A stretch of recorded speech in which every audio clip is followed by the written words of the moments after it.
Bienvenue sur cette vidéo tuto, explication et description du logiciel DAZ. Alors, cette vidéo s'adresse aux débutants et à ceux qui ont très peu de connaissances sur DAZ. Si vous avez déjà des connaissances et vous savez exactement à quoi sert DAZ, cette vidéo ne sera d'aucune utilité.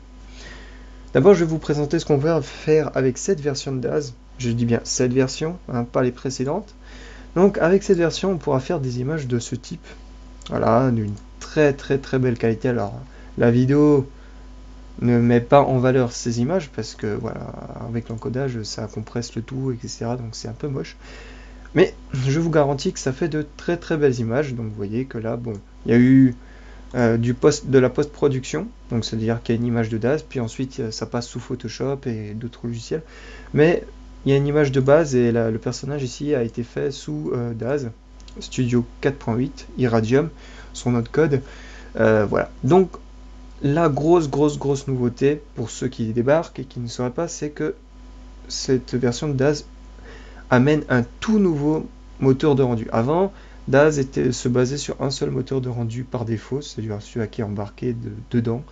C'est 3D Light. 3D Light, la différence c'est que en gros, il ne calcule pas la lumière de la même manière que le fait Airray.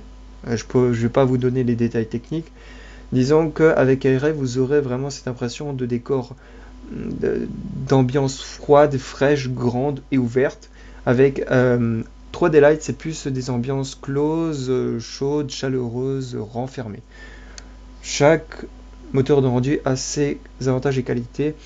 Enfin bref, on va détailler ça un peu plus tard. En finale, donc ici nous avons notre logiciel avec plusieurs panels, donc j'utilise le panel par défaut, et vu que je suis habitué, je n'ai rien customisé, vous aurez la même chose. Donc ici le panel au milieu c'est la fenêtre où vous allez avoir la scène en 3D dans laquelle vous allez voir et vos objets et pouvoir les poser et les manipuler. Nous avons ici un viewport, donc en gros c'est une autre fenêtre, une seconde, mais enfin, c'est pas vraiment une différence, c'est une fenêtre complémentaire que vous pouvez détacher, redimensionner, placer à côté si vous avez un second écran. Voilà, c'est une fenêtre complémentaire. Voilà, vous pouvez travailler sur deux tableaux de bord et donc du coup ça permet d'augmenter la rapidité et de ne pas avoir à switcher entre deux caméras. Voilà. Ici nous avons l'endroit où nous avons tous nos objets. C'est une sorte de grosse bibliothèque où vous allez chercher tous vos assets que vous allez importer dans votre ici panneau 3D. Voilà, ils sont tous présents sous deux onglets, Content Library. Donc là en gros c'est ça va aller chercher dans les dossiers tels quels sans se poser des questions. La Smart Content, donc contenu intelligent. Donc là il va classer avec je sais pas, des algorithmes, on peut appeler ça, pour aller rapidement. Ici nous avons notre scène, donc tout ce qui se trouvera ici va être énuméré à cet endroit. Donc là comme je n'ai rien, bah il n'y a rien. Je vais d'ailleurs rajouter un petit truc juste pour vous montrer comment ça fonctionne, quelque chose d'assez léger. Je vais pas encombrer la scène.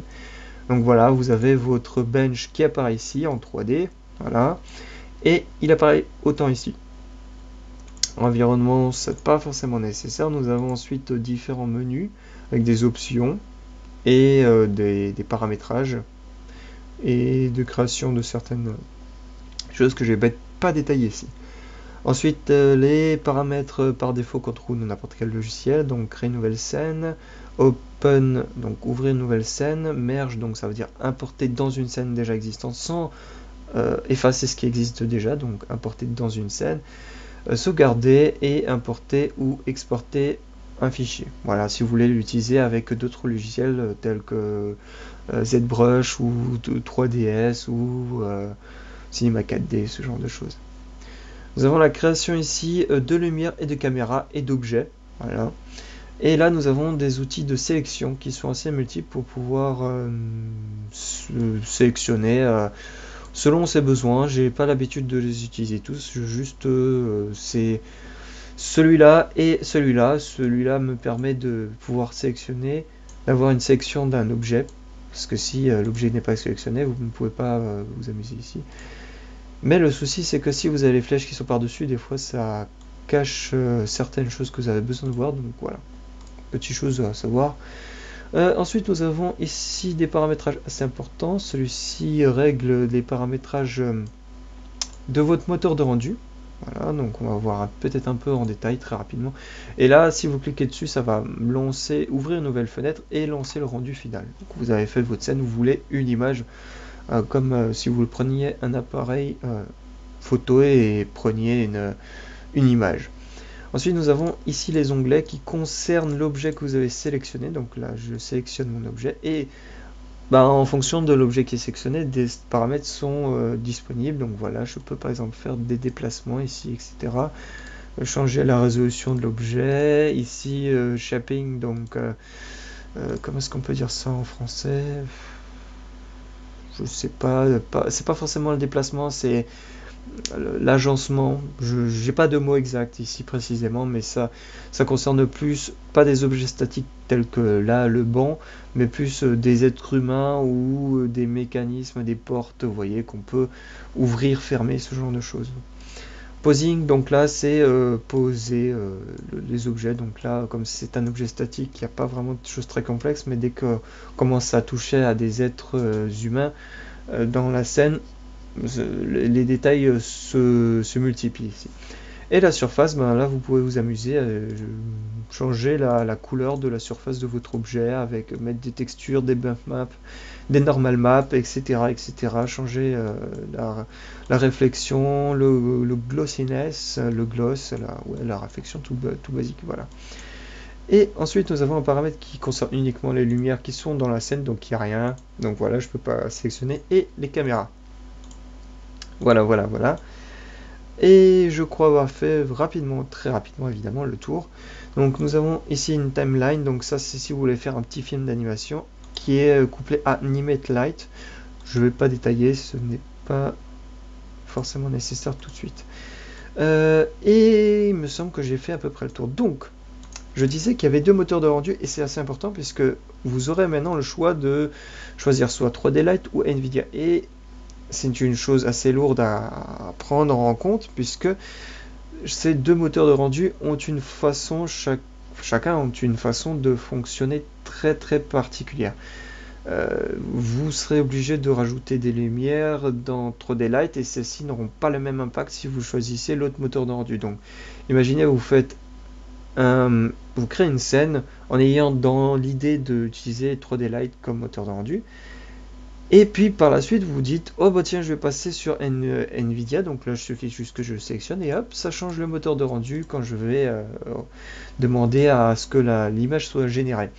Le souci est que comme ce n'est pas du tout la même chose, la lumière n'est pas gérée de la même manière, là on peut pas faire un simple bête passage d'un moteur de rendu vers un autre. Voilà.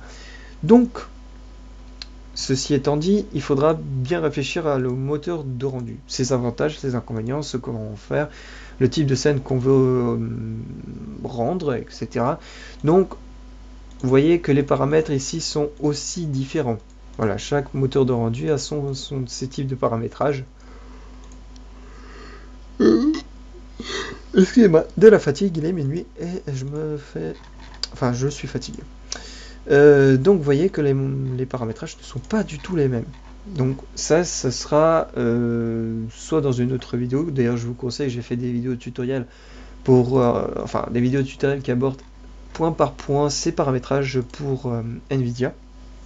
Donc comme ça vous saurez à quoi correspond chacun des paramétrages et en quoi ça affecte la scène, parce que chacun des paramétrages affecte assez lourdement la scène, et étant donné que l'éclairage est totalement différent en passant de 3D Light vers ARA, je vous conseille de suivre des tutos ou alors vraiment de passer énormément de temps, quelques heures d'affilée juste à s'amuser à voir et à constater l'impact qu'a chacun de ces paramètres parce que c'est vraiment très important.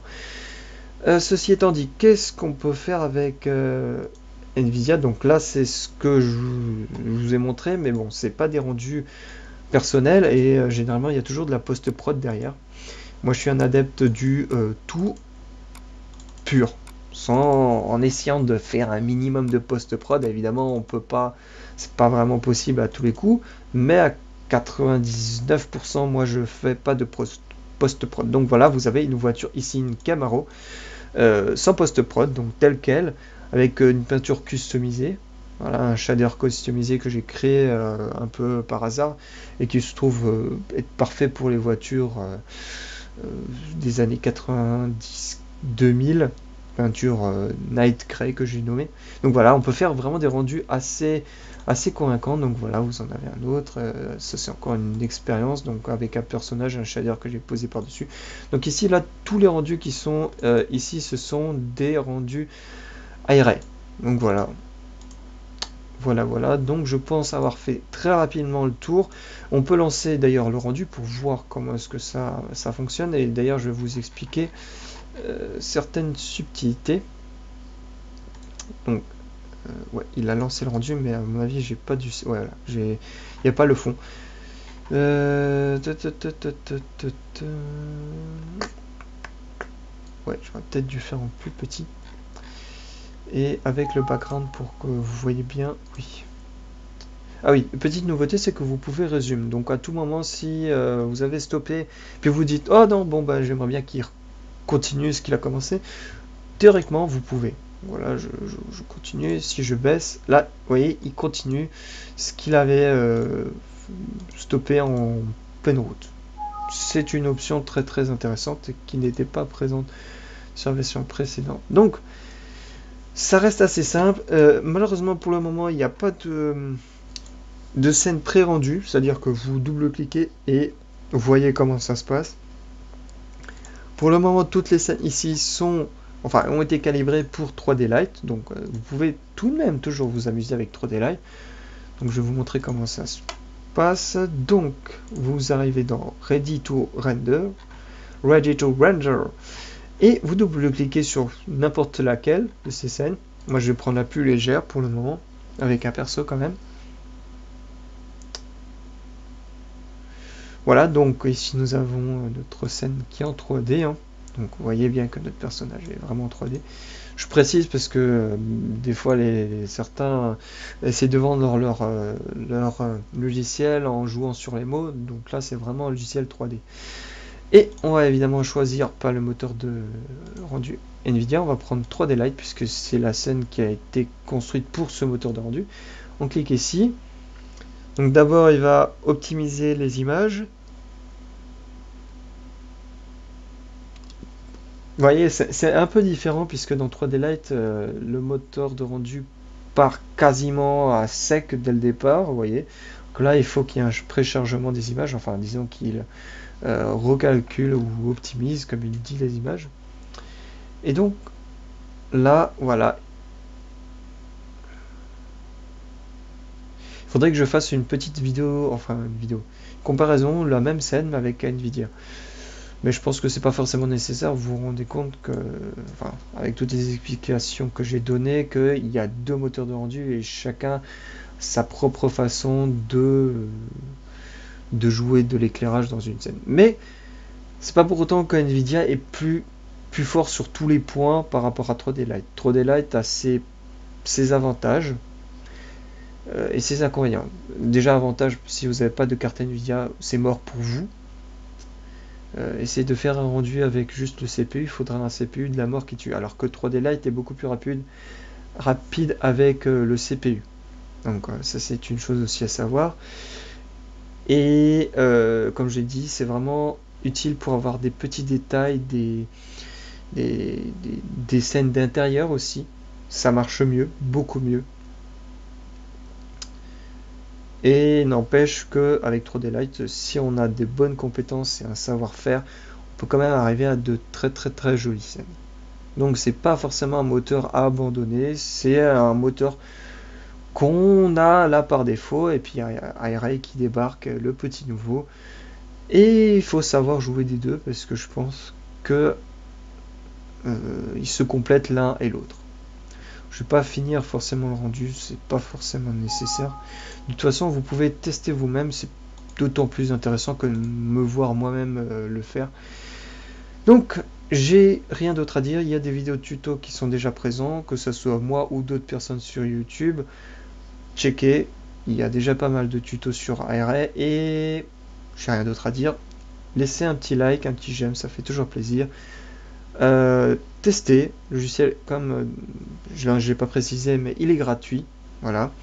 Vous pouvez le trouver sur le site, ça j'aurais d'ailleurs dû le préciser. Mais bon, pour moi ça me semble évident, vous tapez DAZ et vous tombez sur leur site officiel.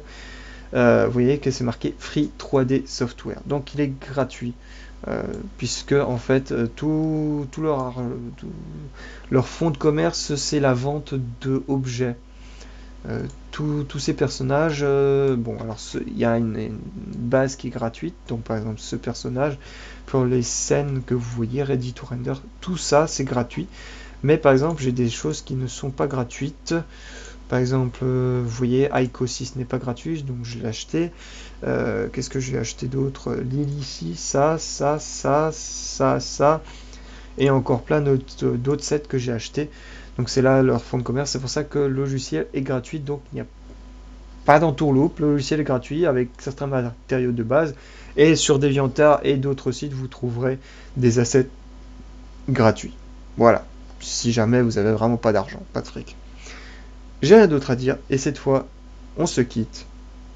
Et pour d'autres vidéos tuto, je vais vous retrouver plus tard. Allez, à plus.